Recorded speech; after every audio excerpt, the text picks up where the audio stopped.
I would like to start the discussion today with this beautiful quote about the significance of research in humanities. And literature is a part of humanities, as you know. The beautiful thing is that literary research is not for power and money, but for the transcendental good of greater understanding and a richer life of the mind. Just feel the words, and you will continue to feel the significance of literary research aesthetically and imaginatively.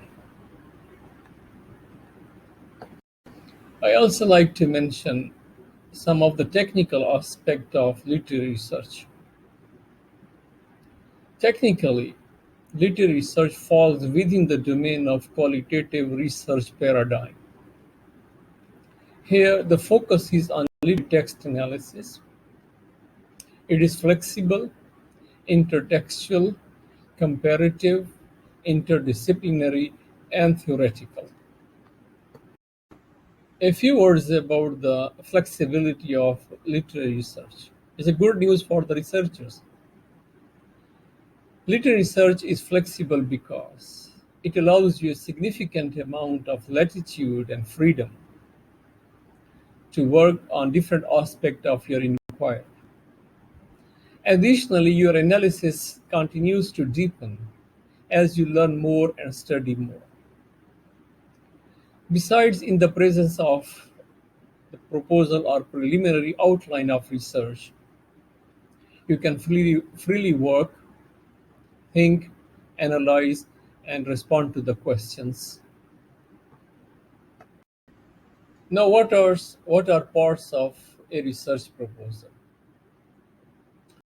This slide contains heading of the different parts, rather all parts of your research proposal. Have a close look at it. I have spoken in detail about the topic and research question in part 2. So please visit part 2 of the lecture to find detail about how to develop a topic and understand the nature and dimension of research questions. Next, we come to research objectives. Research objectives are as essential as research questions, and they're most probably the same in numbers. For example, if you have three research questions, then you should have three objectives. Objectives are basically the goals you set out to attain in your study. There are two types of objective. There are general objective and specific objective like questions, and normally they are written in the following format. I mean, in the format of to discuss, to examine, to analyze. I have also given a few examples, so you can check out the example and the wording of the example and see how the word analyze or examine or discuss have been used in framing or in formulating research objectives. Literature review is one of the most important part of your thesis as well as the research proposal. The difference is that in thesis it is in the form of a full chapter, while in proposal it is a section of the entire document. So you can visualize the difference between review of a thesis and review of a research proposal. The main difference definitely is volume or length of the review. In chapter form, it is a detailed and extended review of all available resources, while in proposal writing, your review mainly comprises latest publications and latest available resources. Anyway, it's a time consuming, daunting, and for many people a boring task because you have to go through and you have to review and read a huge data available in the form of books and journal article and conference papers and research reports and published or unpublished theses and then internet. Next, it serves several important functions. The most important function that literature review performs is to help you find out the gap in the existing research. It also helps you understand the use of theories and evaluate methodological approaches to evaluating and analyzing a problem. Therefore, uh, nothing can compete with the value of a strong and comprehensive research proposal. Furthermore, literature review ensures that you're not reinventing the wheel. Not reinventing the wheel means you're not repeating the research. You're not trying to repeat what has already been published. Then it demonstrates your knowledge of the theoretical and empirical issues associated with your study. It demonstrates your capacity to critically assess relevant literature material. It indicates your ability to integrate and synthesize previous literature. And finally, it convinces your readers at research committee or supervisory committee that your suggested study will make significant contribution to the field.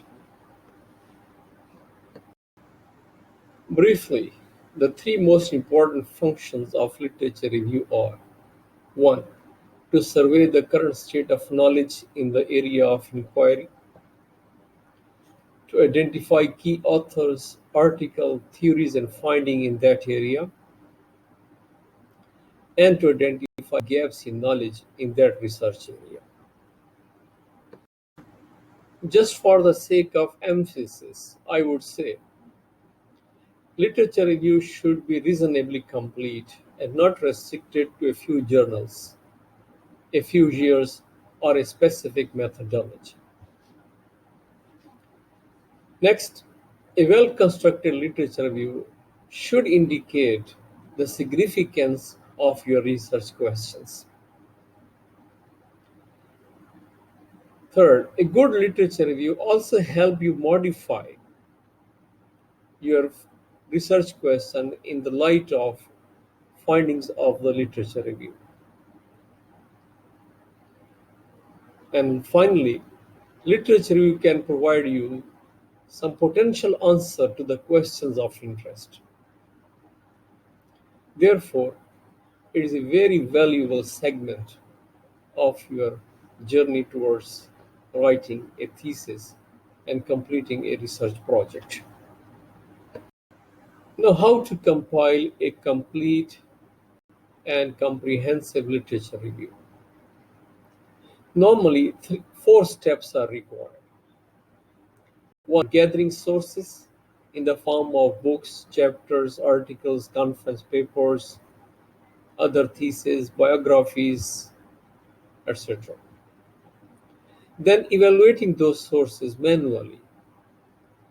And after evaluation, the third step is writing complete review in a proper sequence explained in the coming slide. And then drawing conclusion on the basis of your review. You draw a conclusion. Gathering the sources is the first step of accumulating sources for review. You can gather sources through databases, online databases, academia.org.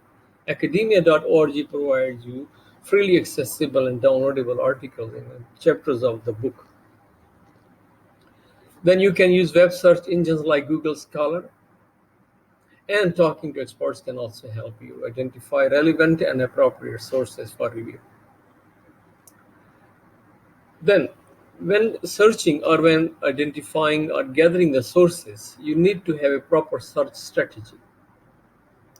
And I have listed here a number of points for adopting a proper search strategy. For example, use of keywords. What type of sources you will include in your review, books or articles or both? How will you search? Will you use library, visit the library in person, or use internet and databases for free domain or paid sites? There are academia.org, for example, provide you free access to the published articles and chapters. But there are websites, authoritative, authentic journal website, which can give you access to reading or downloading the article on payment. So you have to pay some charges to them to download or read the article. Preferably develop a spider paradigm for easy and smooth access to the sources. You know what is spider diagram, one part connected with the other, and so on and so forth. So when you have developed a diagram, you know the different areas of your search, that they're connected to each other, and in this way you can access the sources quickly and fastly. The next step is evaluating the sources. Now, while evaluating the sources, you have to consider what are the credentials of the author. Do the arguments of the article or the book or the chapter support the conclusion? Is the discussion complete? Has it been adequately published after passing through the peer review process? What is the publication detail of the source? And if you are using the website, make sure it is authentic website. This slide contains a lot of information about the internet sites, how to evaluate them, and how to proceed towards gathering data from the websites. Read it carefully, and you will find it very useful in reaching and accessing the relevant sources and authentic websites. Writing the review is the third part of your literature review phase. Once you have accumulated the sources and evaluated them properly, you need to write them following some or well-defined organizational principles. There are basically three organizational principles of writing a review, and you can choose one of them. First, theme-based review. It is the most common way to organize reviews around themes. It is used when you explain vital themes relevant to the topic. For example, you're working on gender gaps or gender differences in a specific text. So your review can focus on different thoughts and different representation of gender gaps and gender differences in the relevant literature. Second organizational principle of writing review is methodology. When discussing interdisciplinary approaches to topic, you need to adopt this approach or this principle. It will help you understand how different people have used different methods to address a particular topic or particular problem. Third organizational principle is chronology. When historical points or developments are central to the topic, then follow this procedure, chronological sequence.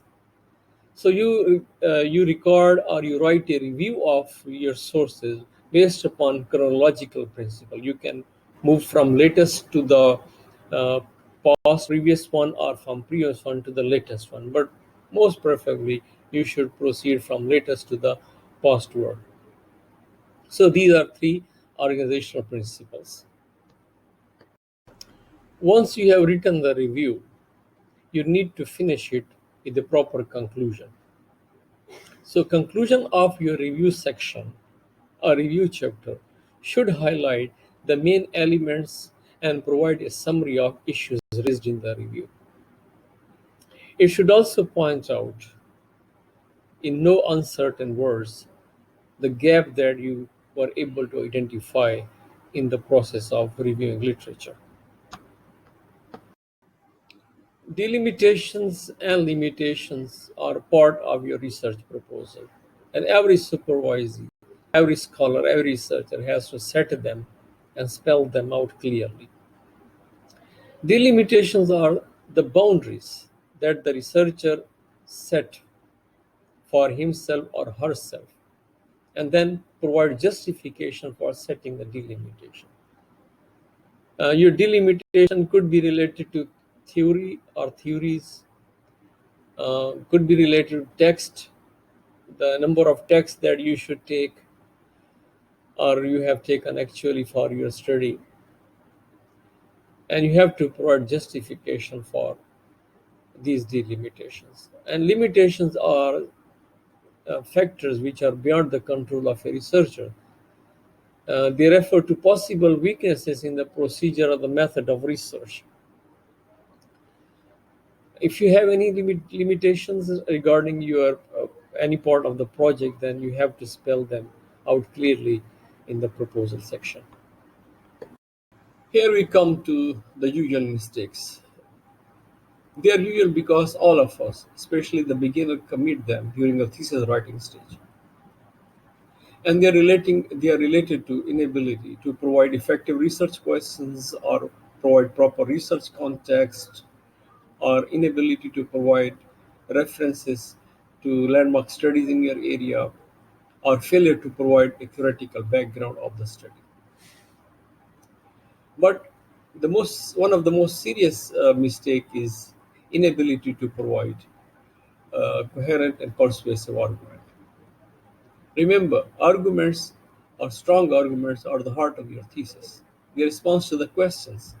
So if you have strong questions and you are not able to provide effective response to those questions through arguments, then your thesis is bound to have a lot of weaknesses. On the contrary, if you have strong argument in response to your questions, then you are sure to have a well-compact thesis at the end of the day. Other mistakes are related to repetition. Beginners commit a lot of mistake of repetition. They repeat a lot. They repeat the argument. They repeat the example. They repeat the references. Then too much rambling or incorrect citation. I also consider inability to in the journey towards success. I would like to speak some words about the role and responsibilities of the supervisor and the supervisees. You know, your academic research is a supervised activity, and every supervisee has to take into consideration the role a supervisor performs during the process of completing a thesis. Supervision mainly involves the fundamental of good teaching. So reconsider, revive all aspects of good teaching, and they are part of the supervisor's role. It is an intensive form of teaching involving much time and energy. Supervisor has to take a lot of responsibility in seeing your project move towards completion successfully. Good supervisors encourage the independence of student. They don't stuff or overstuff the learner as a researcher. They don't try to shake up his or her confidence by guiding from above.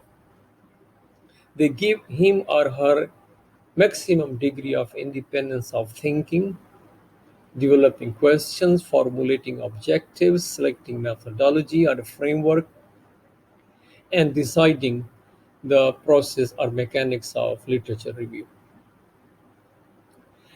Supervisors are conscious of the mentoring role, so they are basically performing the role of a mentor. Understand that supervisor is an expert, and his or her job is to assist in the section of the topic, provide guidance to relevant literature, guidance in developing a research problem or research proposal, and train you in the use of research method. Finally, the supervisor is a quality controller, and his or her task is to ensure that your work falls or follows the standard procedure and comes up to the expectation of a standard of quality. Okay, now what is the role of supervisee? First of all, it is the responsibility of every supervisee to build effective communication with the supervisor. Regularly feedback, communicating problems, asking questions, and responding to the queries, and responding to the assigned task, and reporting about the progress of your work. Then it is the job of a supervisor to develop effective research practices in terms of time, in terms of priorities, in terms of sequence of working, etc. It is also responsibility of the supervisor to manage supervision. I mean, meeting and feedback and asking questions. Finally, it is the job and responsibility of supervisor to develop research skill. Research skill mean learning the skill of research, improving language, academic language ability, improving writing skills, improving analytical skills, reading, and writing. So, a number of skills are in fact needed for completing the research project, and it is the job of supervisee to develop them throughout the process.